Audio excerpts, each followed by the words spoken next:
Сүнжин Гранд зочдуудлын ерөнхий менежер Дүүрийн Мөнх Зул бүжгэлж байна. За 1997 оноос эхэлсэн Сүнжин Гранд зочдуудлын үйл ажиллагаа ганцхан хот байгуулалт биш юм а.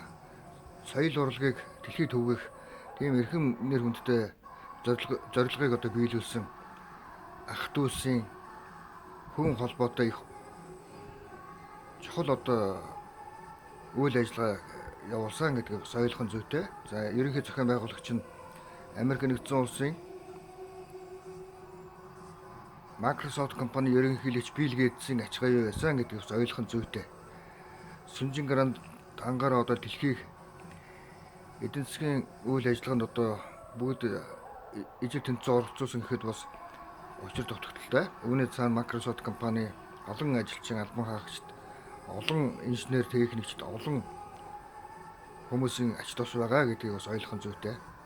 За ингээд Сүнжин Грандын ерөнхий менежер говь компани захирал Дүүрийн Мөнх Зулыг бид бүхэн хэрхэн яаж бүжгэлж байгааг одоо харж байна.